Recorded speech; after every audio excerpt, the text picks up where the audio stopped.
Saya merasa bertanggung jawab menyampaikan di setiap pengajian saya, dan saya juga motivasi semua teman-teman yang saya kenal, dai-dai yang mereka juga punya pengajian yang banyak, agar sama-sama kita saling rangkul-merangkul. Sekarang mengajak kaum muslimin melakukan beberapa hal yang harus memang mereka lakukan, sudah bukan hal pilihan lagi. Yang pertama, mereka harus menyisipkan di doa mereka agar mendoakan seluruh muslimin di seluruh pelosok muka bumi ini yang sedang terpuruk, tersiksa, terhina.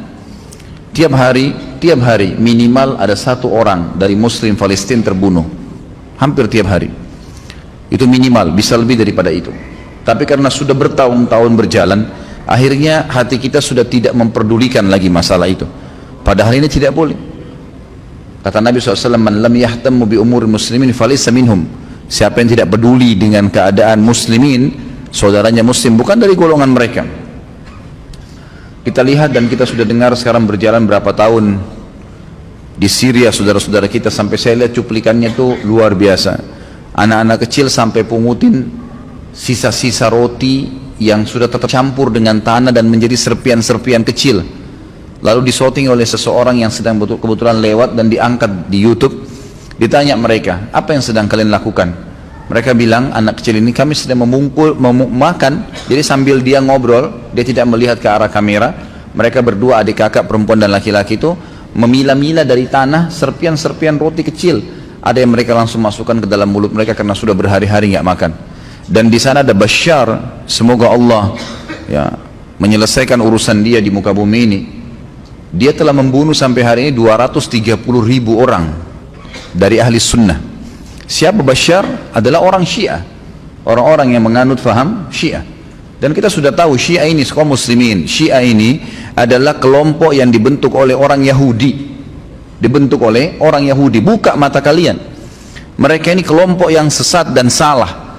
Mereka dibentuk oleh orang Yahudi yang bernama Abdullah bin Saba, mengatasnamakan Islam, tidak layak ada di tengah-tengah kaum muslimin.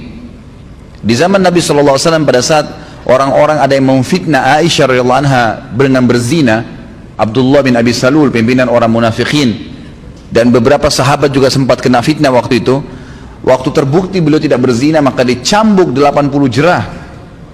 Itu hanya menuduh berzina. Orang-orang Syiah sekarang mengkafirkan Aisyah radhiyallahu anha. Jadi mereka jauh lebih besar daripada itu.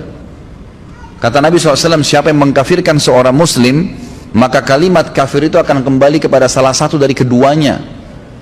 Kalau kita pertemukan antara seseorang yang sekarang, siapa mereka itu, lalu mau dipertemukan dengan Aisyah radhiyallahu anha, ummil mu'minin, pemimpin, ini ibunya orang-orang yang beriman, haram hukumnya kita umat Islam menikah dengan salah satu istri Nabi SAW, walaupun Aisyah lebih muda pada saat itu dibandingkan para sahabat. Tidak boleh, ummul mu'minin. Mereka mengatakan Aisyah kafir, berarti Nabi SAW salah pilih istri dong, milih orang kafir.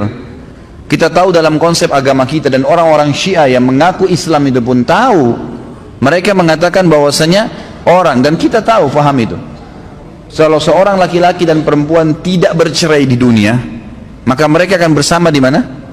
Di akhirat. Sampai meninggal Nabi SAW, Aisyah radhiyallahu anha tetap di bawah naungan Nabi SAW. Artinya jelas Aisyah akan bersama dengan Nabi SAW di surga. Belum lagi hadis Nabi SAW, tentu mereka tidak